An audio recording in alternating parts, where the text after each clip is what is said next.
Okay, folks, this is the time of the Ben Greenfield Fitness Show where I go way out on a limb. I've done this before, and I've talked about faith and religion and the positive physical and physiological effects of things like love and peace and joy and gratitude and even, yes, belief in a higher power.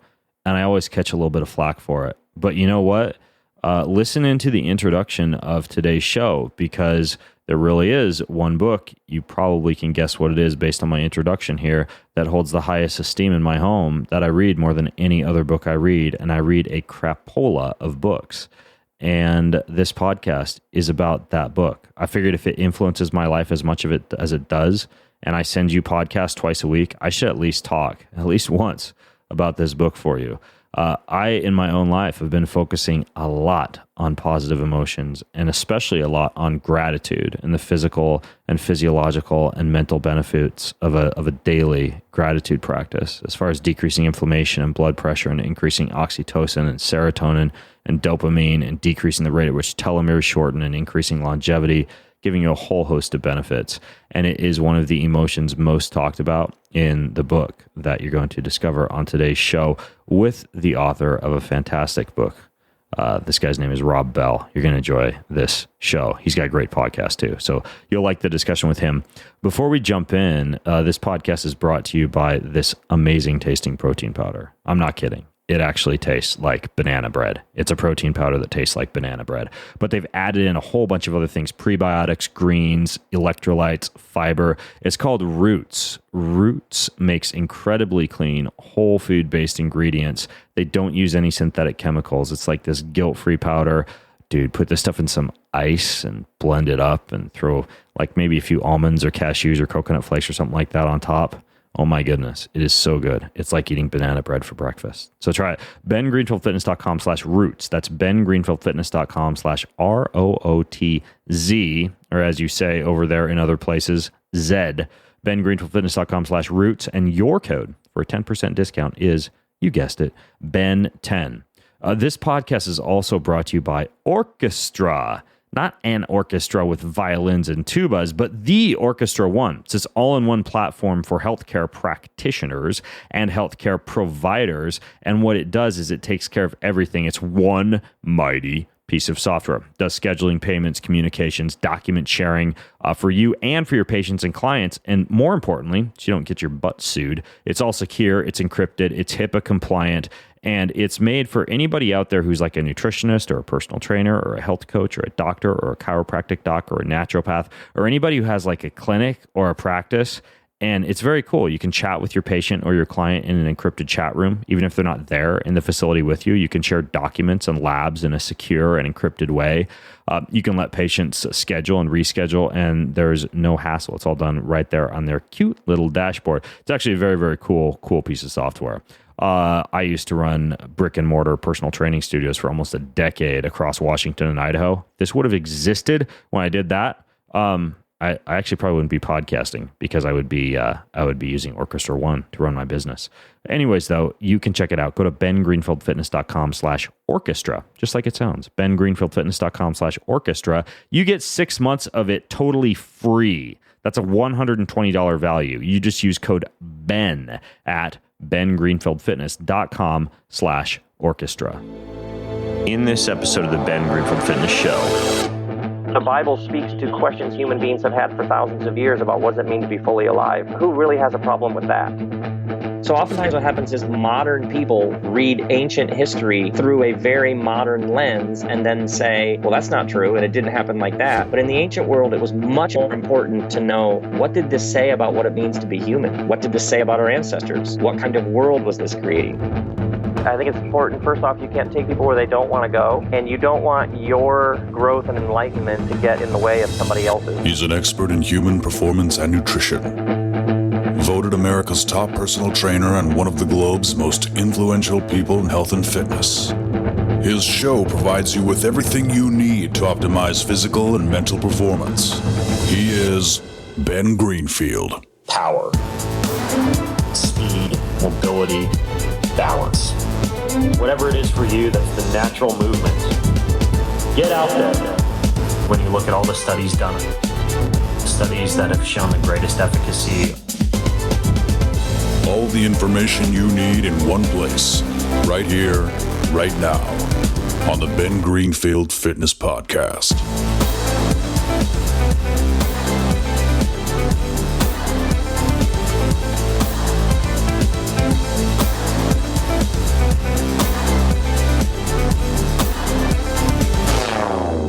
Hey folks, it's Ben Greenfield, and as you may know, if you follow me on Snapchat or any of my other social media channels, I read a lot. I'm a voracious consumer of content. On any average week, I'll read 3 to 5 books and listen to 15 to 20 podcasts and audiobooks. I'll read through several dozen different research articles.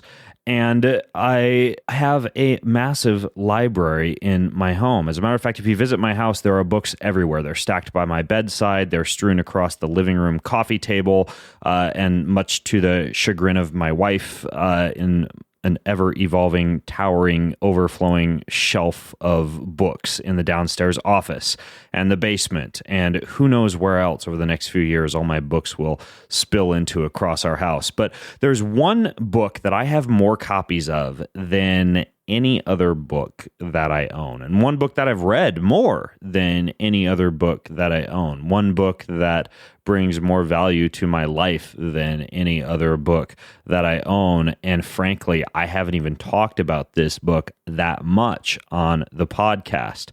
That book is the Bible. And so when author Rob Bell, who is my guest on today's podcast, released a brand new book called What is the Bible? How an ancient library of poems, letters, and stories can transform the way you think and feel about everything, I got super excited because it's a book that expresses exactly what I've always wanted to tell you when it comes to why I actually read the Bible so much and why I have so many copies of the Bible in my house.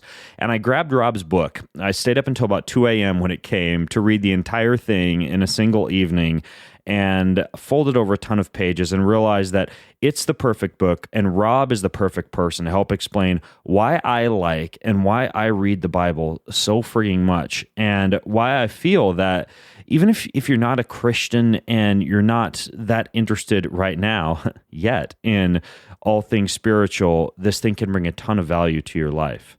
Now, Rob, if you haven't heard of him before, is a pretty prolific author. He's written 10 books, including the New York Times bestseller Love Wins, What We Talk About When We Talk About God, The Zim Zum of Love, and of course this latest book, What is the Bible? He has a podcast that's really good. I've tuned into it now. It's called the Robcast. It was named by iTunes as one of the best podcasts of 2015, and he's been profiled in The New Yorker. He's toured with Oprah. Time Magazine has named him one of the 100 most influential people in the freaking world.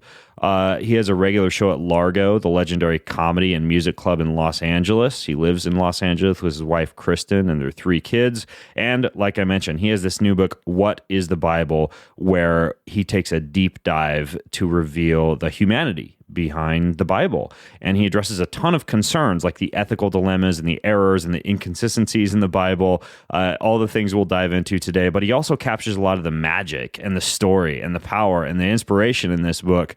So I think you're really going to dig Rob and what he has to say, as well as his book. As you listen in today, if you want to access the show notes, just go to bengreenfieldfitness.com/whatisthebible. That's bengreenfieldfitness.com/whatisthebible, where you can also leave your comments and your questions for me or for Rob, and we'll try to hunt down the answers for you. So in the meantime, Rob, welcome to the show, man. It's great to be with you. Yeah, congratulations on writing this fantastic book. Like I mentioned, it was a page turner for me. And oh, that's great. Yeah, I don't get that excited about a lot of books on religion, but this one was actually it was really good. I know what you mean. And I'm curious, what actually made you want to write this book? This What is the Bible book? Well, one of the things I observed over the years is how many people have no idea what's in the Bible, and how many people who say they take the Bible seriously, and specifically very devout religious people, actually have no idea what the Bible's about. And I started giving sermons. I set out to sort of reclaim the sermon as the art form that it is, somewhere between performance art and guerrilla theater and a 12-step meeting. And Nice. what I noticed is how many times I would give a sermon and people would say, "That's in the Bible," and that there seemed to be almost two camps in culture. There seems to be this one group of people who you believe you have to take it literally, and they sort of defend it at all costs, that what's written is exactly what happened and you have to believe it all. And another group that says it's all fairy tales, it's all just magical, mythical nonsense made up by people to avoid the pain of life, and that both sides had actually totally misunderstood what this ancient collection of poems, letters, and stories is. So, and I noticed it was my friends who aren't religious, who would never go to like a church or anything. They were the ones who were like, dude, this stuff you do on the Bible, you've got to write that stuff down. Yeah. They were actually the ones. You go into a lot of that in the book, and I want to dig into some of these amazing stories and why they're relevant for people's lives. But you had this this anecdote in the book about how you ran into this Jewish guy who was kind of going into like all these Jewish cultural references that are in the Bible, and how you realize like how much you, as I think you were a pastor at the time, how much you didn't know about the Bible. Can you get into that? Yeah. Probably for your listeners, the best part to start is the Bible's written by real people in real places at real times. So they're wrestling with economics, politics, violence, expanding consciousness, what happens when you see a bigger, more expanded view of things. And in many ways, they're talking about a widening gap between rich and poor. They're talking about the importance of living in harmony with the soil, good earth care, and that if you start there, so the Babylonians, they had an ancient creation story which was built on violence. And so when these Hebrews found themselves in exile in Babylon, that's where the book of Genesis got edited together, because they're putting together their own story because they're surrounded by another story. And when you think about Wall Street, when you think about health insurance, when you think about when you think about all the things that are sort of on our news feeds all day long, this is the very issues they were wrestling with. And when you come to read it in context, taking in light who these people were, where they lived, what the world was like, suddenly it's like it leaps to life, which is what that guy who came up after one of my sermons said, is he's like, you're missing it. You're totally missing it. You're missing all the innuendo and the subtlety and the context. And that's what sort of took me down this path. So when you in the book say that most people read the Bible wrong, let's say somebody's listening to this podcast and they've never read the Bible before, or they're like me and they have one on their bedstand or in their library somewhere. Right. What is it that most people are doing when they're reading this thing? Yeah, great question. So let's start with let me think of a story. In the book I talk about Jonah getting swallowed by a fish. A lot of people would read the book of Jonah and a story about a man getting swallowed by a fish, and they would immediately be like, come on, a dude getting swallowed by a fish? Seriously? And then there's another group of people who would be like, yeah, the guy got swallowed by a fish. That's what it says. That's what happened. And both would miss that Jonah, the story begins, he's told to go to Nineveh. Nineveh was the capital of Assyria, and Assyria was Israel's worst, nasty enemy. They had tortured and oppressed Israel for years. So when he's told to go and bless his worst enemy, no wonder he jumps in a boat and goes the wrong direction. Nobody wants to go bless or do something good for their worst enemy. And the story is about, can this man, and if you read it as a collective, can these people forgive their neighbors who have made their life such a living hell? So you can get into an argument or a debate about whether a man was swallowed by a fish and miss. But the power of the story is, do our wounds from the past determine the future, or can we forgive? Can we heal? Can we be free from all the bitterness that builds up? And it just makes it a much more powerful, compelling, convicting story.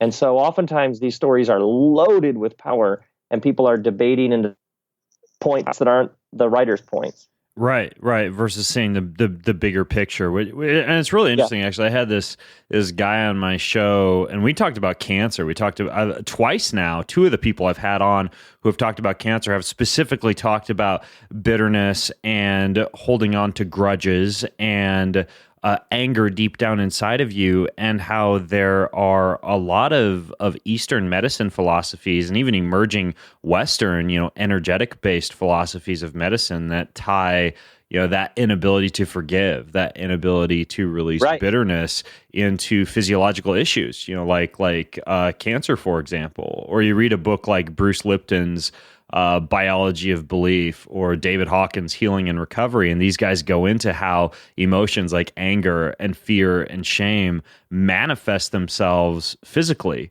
And what I didn't take a deep dive into with some of these guys when I interviewed them was the fact that in a lot of these stories in the Bible help to teach us and give us examples of how to do things like release bitterness, get rid of grudges, do things that actually help us physically, and there's this concept of energy medicine and invisible medicine, and there really is a very, very powerful link between emotions and thoughts and beliefs and your physical health. Absolutely. And what's interesting about your original question about the Bible is Jonah getting swallowed by a fish. You can end up making that the point of your discussion, which is a wonderful way to avoid the real issues of the story. Are what is the bitterness? What is the anger? What is the acrid taste in your mouth from a bad relationship that you actually do need to do some work on so that you can be free, perhaps even so that your body can be healthier. And over again, I noticed people would pick some random verse in the Bible and then say, see, look at this nonsense. Look at this ridiculous story, and miss, the storyteller is so much more clever and subtle and sophisticated than that. Yeah. And that's actually what I hear a lot in the sector that I'm in, is that the Bible is a collection of random, unverified stories that are somehow mysteriously inspired by God, and that is a lot of the the flack that I get when I tell people that I read the Bible is that, versus it being like a relevant historical book, like a proven work of history. What do you say when people argue that it is a collection of these random, unverified stories, mysteriously inspired by God, versus being a relevant historical book? That's a very first grade fundamentalist understanding, whether the person's in denial or just blind acceptance. It's important to assume that if something's endured for thousands of years, there may be more going on. So a lot of times when I've heard people said that, they actually haven't read it or studied any of the interesting scholarship. For example, the book of Judges, which is easy to read and go, the book of Judges is an incoherent, violent mess, unless you realize that the violence comes in patterns, and the patterns are interlaced with periods of peace. So it's violence, peace, violence, peace. So you can take a chapter and say, what a primitive, barbaric, cruel book, which of course it is.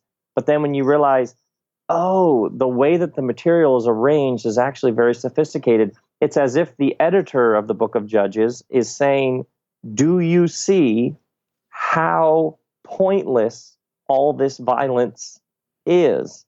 So it's actually not incoherent. It's actually very coherent. The author is actually making a very profound point. But if you just jump in without any background, it will seem like that. You also can think about, like, if you begin with the very opening book of the Bible, which is a poem. The Bible opens with Genesis chapter 1, which is a poem. What's so interesting is it's assumed that human beings live in harmony with the soil. And it's a base assumption of the Bible writers that if human beings weren't to take good care of the earth, if human beings were not to live in a proper relationship with the soil, their culture, their religion, their economics, their whole way of being would fall apart. Are you familiar with Joel Salatin and his philosophy behind rotational grazing and not depleting the soil in the way that modern farming actually depletes it? No, but I was just going to say that, like, when you read the book of Leviticus and it talks about rotational farming and how let the land lie fallow, this is sustainability is one of the central themes of the book of Leviticus. So some of these ideas that we desperately need and are seen as more progressive ideas are actually embedded in these ancient stories that are thousands of years old, which my discovery, just lots of people in my experience haven't heard this about the Bible. Yeah, I hadn't thought about the beginning of the Bible being a poem like that relates humans so intimately to the soil. But there is that prevailing theory out there, and it's actually quite fascinating. For those of you listening in, I can put a link to a really interesting article from Scientific American. It's about a case for no-till farming, but it goes into the fact that civilizations, with the exception of some fertile river valleys, civilizations generally last around like 800 to 2,000 years maximum before they get some kind of soil erosion and then a decline of that culture based on soil erosion rates and not actually taking adequate care of the soil. So there's this idea that you could take a poem in the Bible like that. And I want to ask you in a second, Rob, which exact verse that is that you're alluding to when you said the Bible begins with this link between man or humankind and the soil.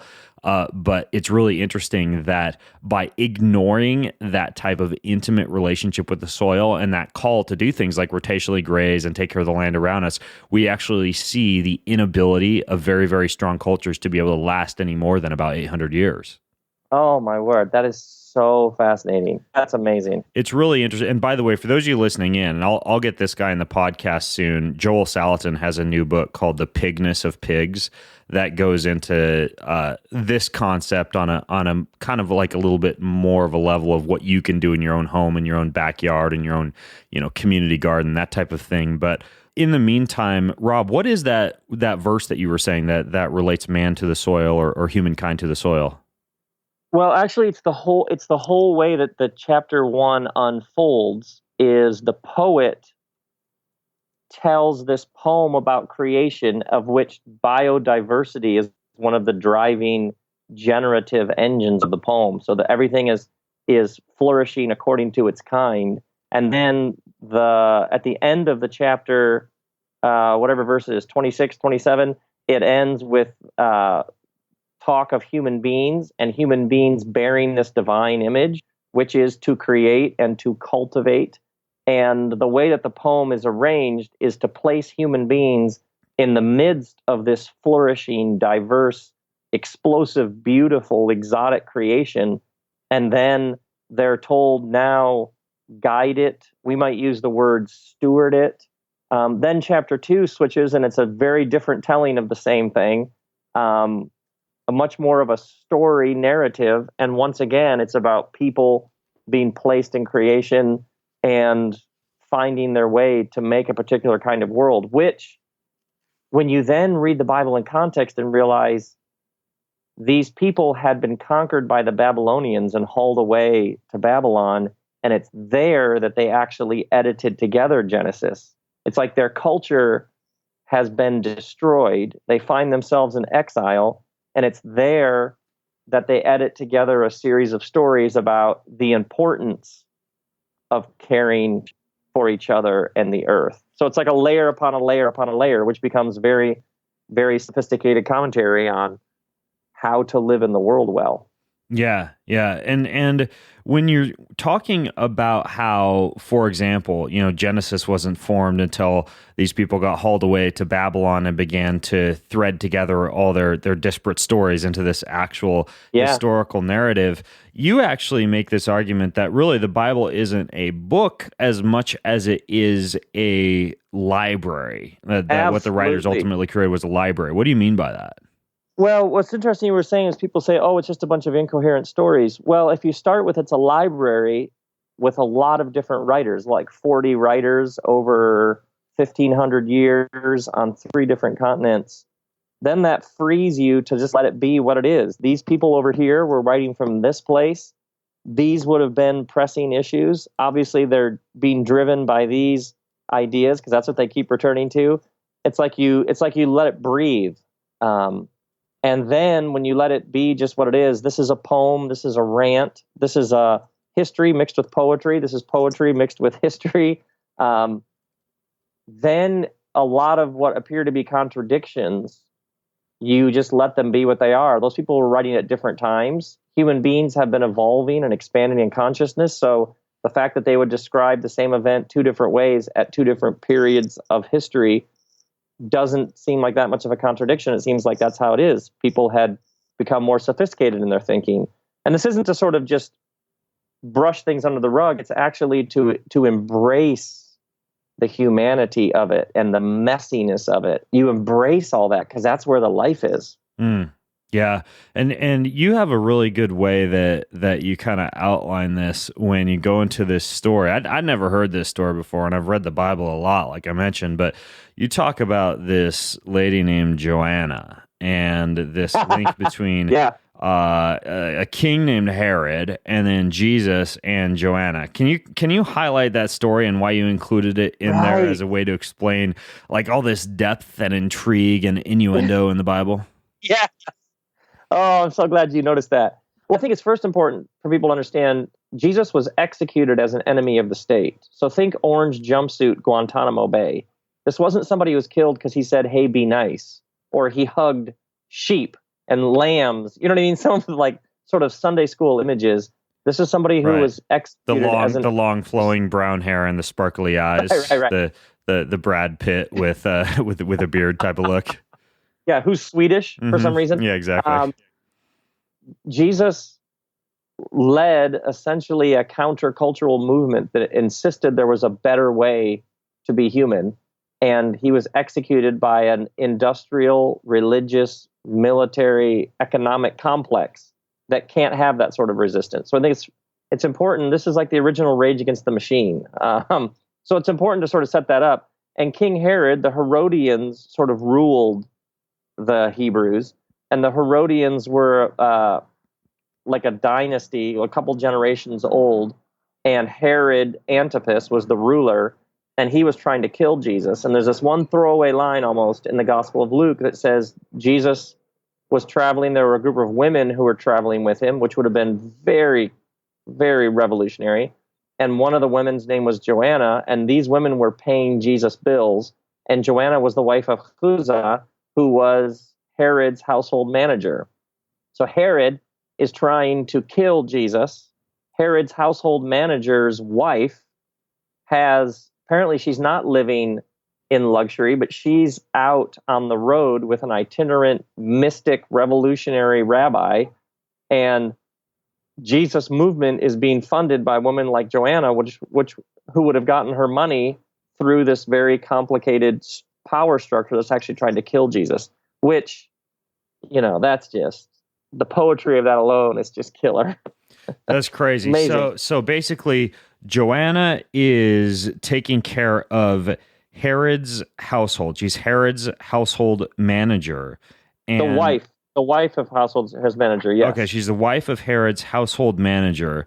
And at the same time, she's also like a friend of Jesus or traveling around with Jesus. Right. Which would have had serious political connotations because the word that Jesus used to describe his movement was a kingdom of God. And a kingdom was a word people were familiar with because there was a king who had a very oppressive, iron-handed ruling of his empire. And Jesus is announcing a different kingdom right under the nose of a king. And he calls his kingdom the kingdom of God or the kingdom of heaven, which is almost like a new term in human history. It's almost like a realm of the divine. It's like how things should be. So he's listening, he's caring for the poor, and he's embracing everybody who had been kicked to the edges. It's a movement of inclusion. Right. And the kingdom was all about exclusion. So these two kingdoms are essentially in conflict. And obviously he's killed for it. But right there in the middle is this obviously wealthy, powerful woman who would rather be a part of his sort of insurgent movement than be a part of the empire and the powers that be, which... Yeah, so basically this King Herod guy is funding the exact resistance movement that he's trying to stamp out, but doesn't realize it because his household manager's wife is basically traveling around with Jesus, like funding Jesus's campaign. Yes, and that's like when you read these 4 accounts of Jesus' life, these 4 gospels, they're deeply, deeply political. I mean, they have so many edges. They're taking Roman military propaganda and they're spinning it so subtle and clever. And even that little line there, like how much is packed into that one line.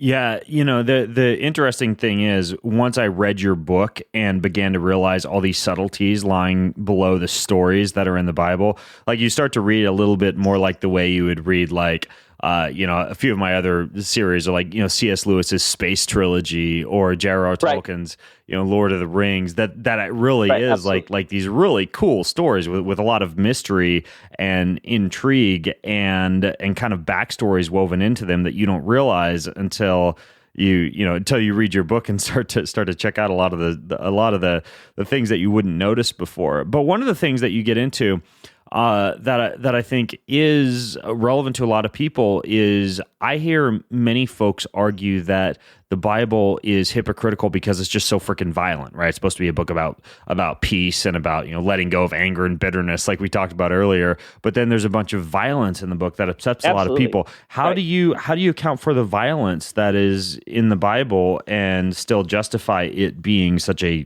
good book? Absolutely. Well, first off, I would just begin with the Bible reflects evolving human consciousness.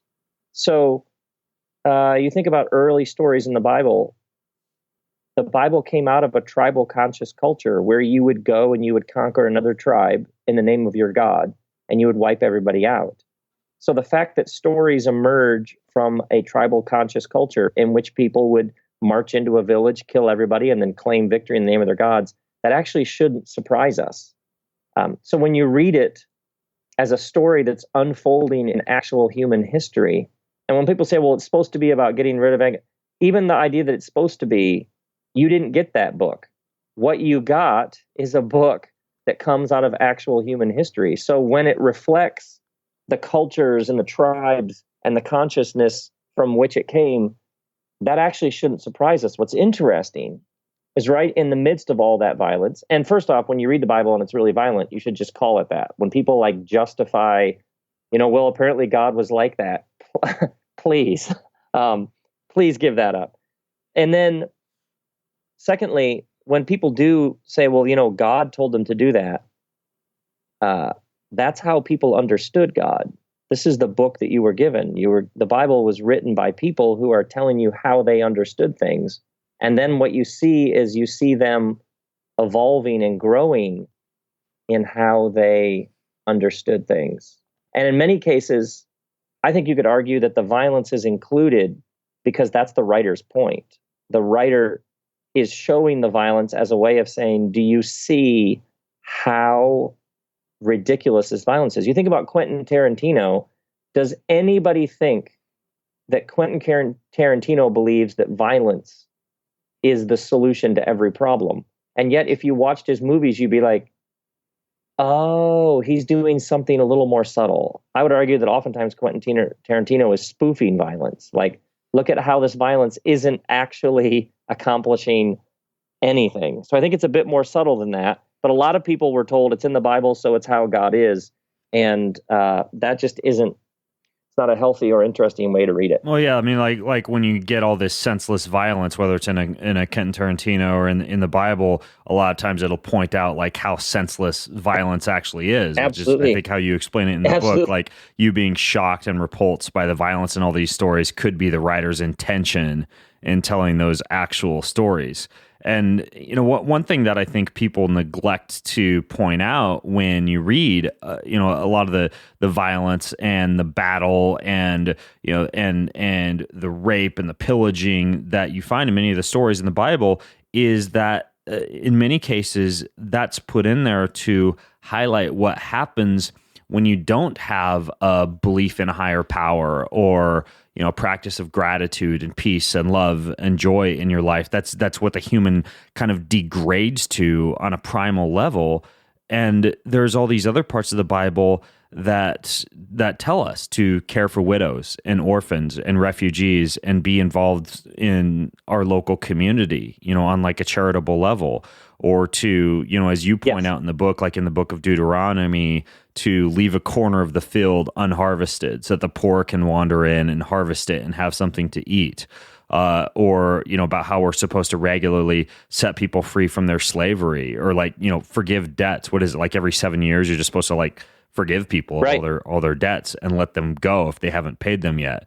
And of course there's all the talk about how to love your neighbor and how to the golden rule, right? Like do unto others as you would have them do unto you, and to honor your father and mother. And I think a lot of times people tend to just focus on the violence and not the fact that in many cases the violence is just there to point out the meaningless of the violence and what happens when you don't do all these other things.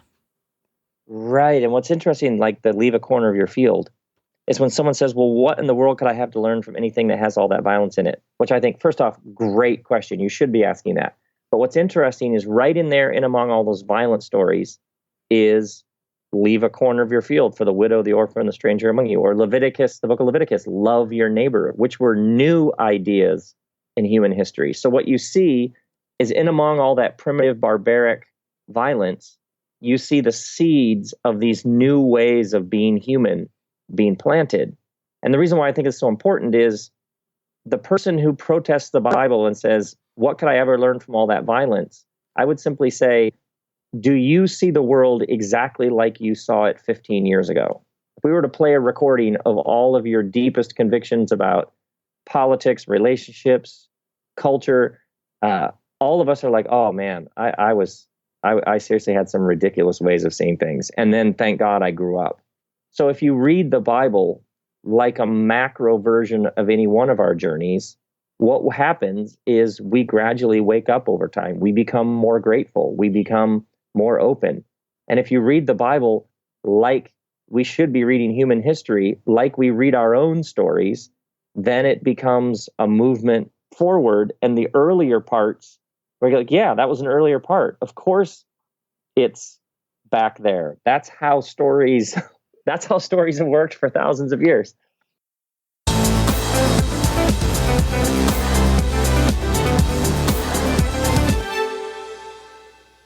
Hey, I want to interrupt today's show to tell you about this special kind of coffee that has been infused with 725 milligrams of brain vitamins like alpha GPC, which you find in eggs, but you got to eat mass quantities of eggs to get what you would get in this coffee. And the coffee doesn't taste like eggs or fish or any other choline sources. It tastes like amazing single estate artisan coffee from the Dominican Republic, because that's what it is. But it also has taurine in it, which helps take the edge off of caffeine. It's a all natural amino acid that, when combined with L-theanine, which does the same thing, makes your coffee just go and go and go with no jitters and no nasty side effects. It's also got DMAE in it, another very important nootropic compound that helps to prolong the dopaminergic effect of coffee. The dopamine effect of coffee. So it's a very natural way to reduce any anxiety that is caused by coffee. So you can get this stuff at Chimera Coffee, KIMERAKOFFEE.com, chimeracoffee.com. And the discount code that you can use to get 10% off is BEN. That's BEN to get 10% off at chimeracoffee.com. This podcast is also brought to you by static square waveforms. That's right, static square waveforms. No, waveforms are the type of electricity that electrical muscle stimulation units use in order to either repair muscle or to stimulate muscle. But the problem is that many of these electrical muscle stimulation units that you see giving people six-pack abs on TV as they lay on the couch, those are not good for allowing muscles to recover or to repair or to regenerate new tissue or to increase blood flow or to decrease inflammation because of that waveform. There is one form of electrical muscle stimulation, this unit that uses what is called a dynamic decaying waveform. It's this process unlike any other. You slap these 4 electrodes around any injury site or any sore spot, and boom, massive repair and recovery. On steroids, without steroids. It's called Mark Pro, M-A-R-C Pro. Mark Pro. You can check them out at markpro.com. That's marcpro.com. And you can use promo code BEN. Promo code BEN gets you a 5% discount over at markpro.com. pro.com. So check it out, and back to today's show.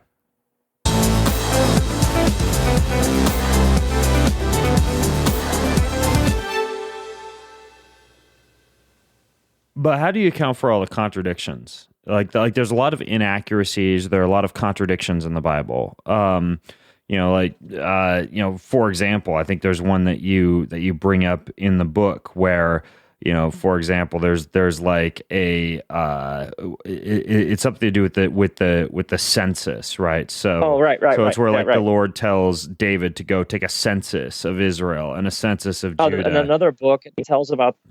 And then, in the other book, it says says that command came from Satan, not from God. And I mean, it seems like kind of a silly contradiction. But then when you go through the Bible, it seems like there's a lot of contradictions and a lot of inaccuracies. How do you account for all that and still argue that the Bible is a relevant book?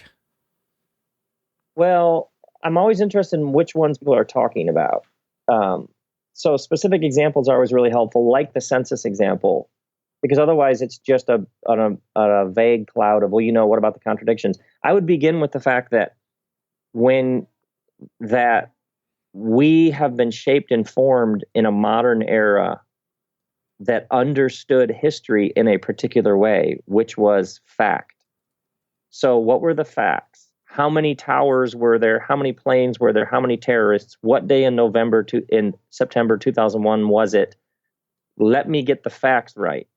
But the problem is, and that's incredibly important, but the problem is you could tell me factually true information about 9/11, but you might at the same time have no insight into the meaning or significance of 9/11 for our country, for the world, for how the government responded.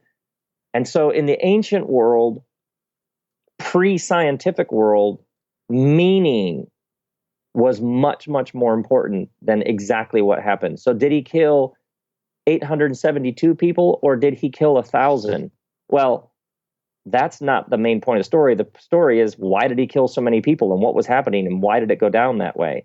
So oftentimes what happens is modern people read ancient history through a very modern lens and then say, well, that's not true and it didn't happen like that. But in the ancient world, it was much more important to know, what did this say about what it means to be human? What did this say about our ancestors? What kind of world was this creating? So I begin with, if you place a modern filter over top of an ancient story, you're going to walk away being like, what was that about? Secondly, the Bible reflects an evolution in thinking over a period of time. So like the census story, one passage says God incited King David to take a census. One passage says the devil, but those passages are actually a number of hundreds of years apart. And it was in those hundreds of years that thinking became more sophisticated about the nature of good and evil. So they actually reflect a growing understanding to people that if you just attribute everything that happens to the divine, what about really dark, evil things? Is your God responsible for all of that? And so people began to make distinctions. There must be some sort of power that drives us to do corrupt and destructive things, as well as some sort of power that motivates us and drives us and inspires us to do good things. So gradually they began to name that understanding conceptually, and you end up with this idea of the God and the devil. And so the stories are actually reflecting a growing sophistication of thinking, which isn't much of a soundbite answer, but it does then free you from having to make it all line up perfectly, because you're going to rob the book of its evolving humanity, which is where all the interesting stuff is in the first place. Right. And I'm an author, and for me, I would just imagine what it would be like my last book, Beyond Training, right, was about biohacking and about optimizing digestion and fat loss and sleep and hormones. And I talk about apps, and I talk about technology, and I talk about supplements and pharmaceuticals and fitness devices. And if I had spent 1,000 years writing that book, there would be all sorts of inaccuracies in brain chapter, number 9 versus brain chapter number 1, simply because I would constantly be learning as I go through and write the book, and also because science would be constantly evolving as I write the book in terms of understanding of, let's say that the way that serotonin interacts with a receptor, the way that we understood it in 1993 versus 2017. And so it's not an irrelevant book because there are contradictions. It is simply a book that reflects the evolution of thought that occurs over history. Right. And often what's interesting is people who take as a basic assumption of how the world unfolds an evolutionary unfolding will then read the Bible and completely disregard a sense of evolutionary unfolding. When that is how we all understand our lives, it's how we understand history, it's how we understand the world biologically. This book comes out of human history, so it reflects, like you're saying, a growing understanding, which then just a lot of things that seem like obstacles become, well, yeah, it's not that surprising then that the Bible looks the way it does. Now, why do you say that Americans in particular often miss the major themes in the Bible? You have a whole chapter about that. Yes. Oh, man, this is the one, and this is when things really began to get more interesting and compelling to me, is the Bible's written by a minority group of people, and they've been conquered by one military superpower after another. You mean, so the Jewish people? Yes, the Egyptians, the Persians, the Babylonians, the Romans. And so they have some very strong opinions about power, wealth, empire, armies, chariots, tanks, F-14s, and drones. They have been on the receiving end of a horrific amount of oppressive violence. So if you are a citizen of America, which has produced the most powerful global military superpower human civilization has ever seen, you might miss some of the central themes of this book because it's not written from the perspective of the most powerful with the most amount of chariots. It's written by people who have been on the receiving end of that kind of dominance and oppression. And so oftentimes when people have read the Bible, they've been taught the Bible, basically it's about what happens when you die. It gets super spiritualized to be about some other time and some other place, because otherwise it is a unrelenting critique and reflection on the nature of power and how it gets exercised in the world. And otherwise, unless you super spiritualize it, you actually have to listen to that critique, and that could take you all sorts of new places. Yeah, well, a lot of times history, and I think you make this point in the book, is told by these stronger nations, like America, who have conquered, and they're telling you about all the brave acts that they did, and they're in a position where they can actually write history. And the Bible is written by these people that have been beaten down over and over again. And so in many cases, the story that you read in the Bible is not about having more, and not about the value of riches, and not about the value of extreme power, but instead about being courageous and being poetic and being subversive and being heartfelt and having community interactions and all these things that you might expect to discover when you're reading something written by a society who needed to have other things to bring them meaning in life aside from just like riches and power and fame. Right. And how human history is generally told by the winners, and they generally tell how they won by conquering in the name of their gods. And the Bible is unique in that it has this extraordinary capacity for self-critique. So its leaders are portrayed not as victorious Zeus-like conquerors, but they're portrayed in all their humanity and frailty and all their stumblings and failings. And it's this endless, essentially there's this drumbeat throughout the Bible. You're only as healthy as your capacity for self-critique, which, that's, as they say, that preaches. There's a lot you can do with that alone. Yeah, and another thing that you point out is that there is one question, like a best question that people should ask themselves when they're reading the Bible. What is that question that people should ask themselves when they're reading the Bible? why did people feel the need to write this down? Even going to your question That's the about question. Why did people feel the need to write this down? why did this matter? Why did this resonate? Why did people feel the need to put language to this? Because that immediately, then all the ideas about contradictions, all the ideas about inconsistencies, all the ideas about incoherent narratives, if you just start with, why did somebody need to give this language? You're just starting in a very different place, and you might actually get all sorts of interesting answers. So there's a collection of poems in the middle of the Bible called Lamentations. Mm-hmm. The city has been destroyed, and the poems are basically written from the perspective of survivors sitting in the rubble of what was their previous life. And they're heavy. And if you read them out loud, it's boring. But then you realize, well, wait, these people created these poems in the midst of this great suffering, because when you suffer, you need solidarity. You need to give expression to your pain. If you don't put language on your agony and your wounds, then they're just stuffed down in there, and who knows what will happen. You'll probably act it out in all sorts of unhelpful and destructive ways. So you just start from that question, and now the Bible becomes a very different book. Interesting. So, for example, you talk about, I think in one section, how you have this this part, I believe, in the first chapter of the Bible, after the Israelites found themselves in exile in Babylon, and you talk about how the Babylonians had this creation story called Enuma Elish.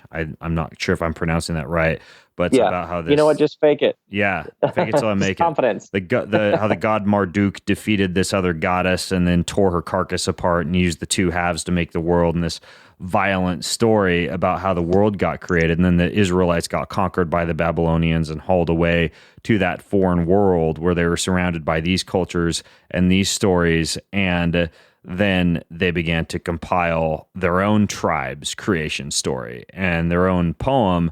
And then when you read Genesis and you ask yourself in the historical context like that, why did they decide to write this down? All of a sudden, it gives a whole new meaning. Like you say in your book, it offers this competing creation story to the Babylonian creation story, and it gives them like this more hopeful view of the world that's not based on destruction, but instead based on generosity, or is not based on violence, but is instead based on joy. And it's tough to actually understand that unless you're actually framing what you're reading in a little bit of a cool historical context, right? In a story context versus just like reading it and not understanding the context in which the poem was written. Absolutely. And you think about how many critiques of the Bible, if you just said to the person, what passage are you quoting again? Okay, what's the story? What's the story there the person's telling? Well, it's just an incoherent. Whoa, what is the story? What happened earlier? What's happening now? What happened after that?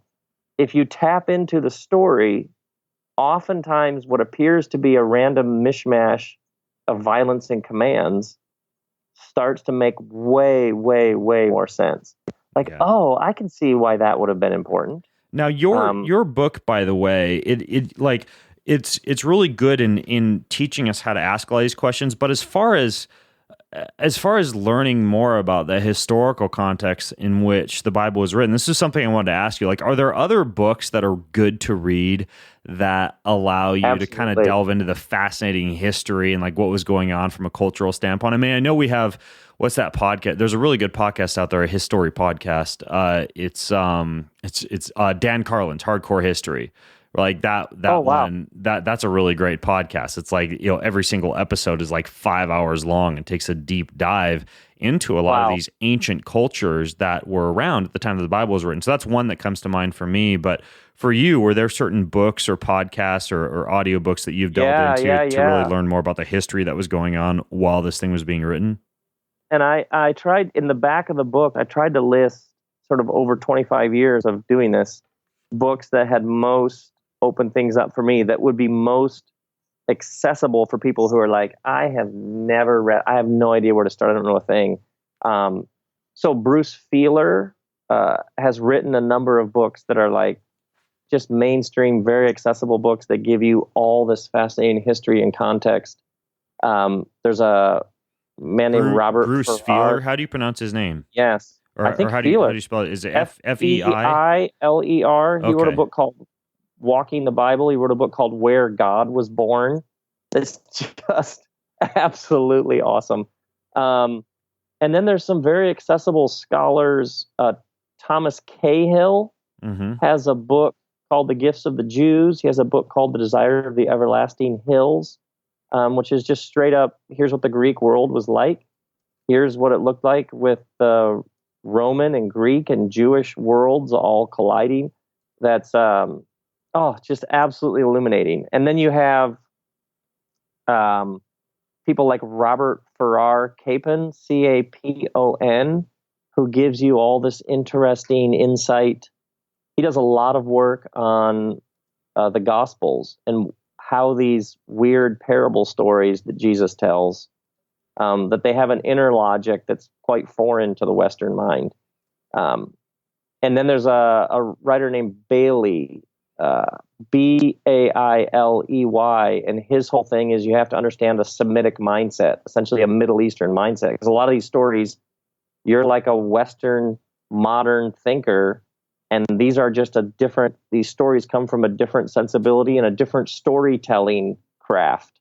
So here's what that meant in the ancient world. Here's what that meant in the ancient world. That this was a euphemism. Unless you understand the euphemism, it won't make any sense.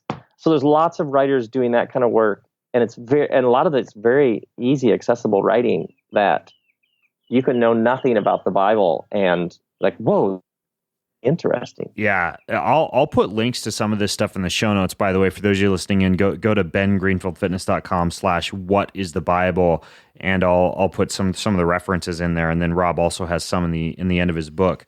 But Rob, what about the folks who maybe are listening to this and want to grab a Bible and begin to read it and go through it, but their family or their friends might not be on board? Like what do you do if you're growing and you're changing and your spiritual perspectives are expanding, but your family and your friends aren't kind of seeing what you're seeing? Do you have advice for folks in terms of how to find support? Yeah, and it's interesting because everywhere I go, this question comes up. And what happens is somebody was handed a view of the world, and then they started seeing new things. They started interacting with people from outside their tribe, and they started reading, they started studying, they started doing the research, and they found themselves having experiences that didn't fit within sort of the box of their family, their tribe, the world they were trained to operate in. And I think it's important, first off, you can't take people where they don't want to go, and you don't want your growth and enlightenment to get in the way of somebody else's. Sometimes what happens is someone gets excited because they see something new, and then they buy multiple copies of that book for their friends, and they sort of shove it in their face, and their friends are like, whoa, pump the brakes. So you have to give people space, and people might not understand. The system may work for them. The business may work. The religion may work for your family, your parents, and you trying to get them to see what you've seen, they might not. And then, in fact, they might get angry. They might get offended. They might think that you've lost your mind. And that's, I mean, in the spiritual tradition, there's always all the great mystics, sages, teachers, saints, apostles, there's a certain loneliness that kicks in when you see something and the people around you don't see it. And once you see, you can't unsee. Once you taste, you can't untaste. You have to follow the life where it takes you. And there's a cost to this. Anybody who's ever had a new business idea, anybody who's ever had a new view of things and the people around them didn't get it, knows exactly what I'm talking about. There's a cost. But you're also more alive than ever. And that's where it's at. Yeah. So another thing that I think is relevant here is that, for me, knowing that there's support out there in terms of like everything from churches to meetups to, even things like, Facebook pages and groups where you can actually you can interact and you can find a community. You know, for example, like, you know, a lot of the listeners to this podcast, you know, and I'm sure, like, you know, I will readily admit we'll lose a few listeners by having a chat about the Bible because it's a polarizing book. But at the same time, there's a lot of people out there super interested in health and in fitness and in sports and in athletics and in getting a six-pack and looking good in your swimsuit on the beach, who also acknowledge the relevance of energy medicine, of spirituality, of you know, things like, you know, invisible frequencies and positive emotions like peace and love and joy, and how those actually affect our biology. You know, and even like our own Facebook page, I know there's a lot of people just like me who kind of have one foot in the camp of, you know, like hardcore science and biohacking, and another foot in the camp of like ancestral living and what some people might consider to be the woo-woo. So I would say to those of you listening in, like, there are people out there who kind of dig this stuff, but aren't necessarily, you know, like, I guess like, you know, Bible thumping, you know, dyed in the wool suit wearing, you know, people who just completely aren't into fitness or health or anything else like that. But, you know, there are communities out there, and this is one of them. So I would say delve into that as well. And I would want to jump on what you just said. We have to invite people to move to a much more integral frame of consciousness, where all of these truths that address different dimensions of the human experience simply sit side by side. So all of the latest research, all of the latest science, all the latest data, all that we know about biodiversity, mapping the human genetic structure, I celebrate that as loudly as anybody. And the idea that somehow you would read the Bible and have to check your brain at the door, I completely reject. And the idea that somehow faith and science are in conflict is utter nonsense. Yeah. So, and like the work that you were doing, and for people who would find this episode or the Bible polarizing, you don't have to. The Bible speaks to questions human beings have had for thousands of years about what does it mean to be fully alive. Who really has a problem with that? I mean, this is ancient wisdom and perspectives on how you live the fullest life and how we make sense of our life together. And the idea that these different experiences have to all be in conflict is simply unnecessary. Yeah, and if I could throw this in there too, for those of you listening in, and I don't know what you think about this, Rob, but when you look at folks like Dan Buettner, who wrote the book The Blue Zones, and you look at the secrets of some of the oldest people on the face of the planet who are not just living a long time, but having a ton of tremendous vitality late into life, the exact themes that define these people are the themes that you see threaded throughout the Bible. Having a sense of purpose, drinking moderate amounts of red wine and eating a largely plant-based diet. I mean, you could argue that you see that in the Bible. Belief in spirituality, right? Like belief in a higher power and having some kind of a spiritual connection, taking care of loved ones, having healthy friends, and being involved in your local community. I mean, all of these concepts are woven throughout the Bible. And so for me, there is zero disconnect between me having a study Bible on my bedside that I'm delving into literally every morning or every evening or both, and this sense that that's just as important as me checking my heart rate variability in the morning, or testing my blood and biomarkers, or, you know, going out and doing my Turkish get-ups in the afternoon with the kettlebell. I mean, all of this stuff is woven together. You cannot separate mind and body, or brain and body, and you cannot separate mind, body, and spirit, in my opinion, if you want to be a complete human. Absolutely. And you and others, this beautiful thing is beginning to gain head of steam, where people are realizing you ignore any of these dimensions of your experience at your own peril. And that actually, years, people have understood that you are one person, and all these different dimensions of your being are all a seamless unity, and you honor and respect each of them on their own terms. I love it. I love it. Totally behind you. Well, for those of you listening in, this book is well worth a read. It's called What is the Bible? Go to bengreenfieldfitness.com/whatisthebible. I will not only link over to Rob's book, but also to Some of the other books that I've found to be incredibly helpful and some of the resources that I use to discover new books each week, I'll put a link to some of the previous podcasts that I did on cancer for those of you whose ears perked up about that, specifically an interview that I did when I was in Galilee with a really interesting gentleman who cured himself of cancer using this idea of positive emotions and thoughts and beliefs. And then another guy who talked about like bitterness and anger and bone cancer. And that's definitely relevant to a lot of the poems and the letters and the stories that you find in the Bible. I'll put a link to Joel Salatin's book about soil called The Marvelous Pigness of Pigs, Respecting and Caring for All God's Creations. I'll put a link to Bruce Feiler's books and some of these other books that Rob has recommended, along with Dan Carlin's Hardcore History, which is a really good podcast for listening into some of the history that occurred during the time that the Bible was written. You can find all this stuff over at bengreenfieldfitness.com/whatisthebible. And in the meantime, Rob, I want to thank you for coming on the show and sharing all this stuff with us, man. Love it. It's great. Thank you so much for having me. Awesome. All right, folks. Well, I'm Ben Greenfield, along with author Rob Bell, signing out from bengreenfieldfitness.com. Have a healthy week. You've been listening to the Ben Greenfield Fitness Podcast. Go to bengreenfieldfitness.com for even more cutting-edge fitness and performance advice.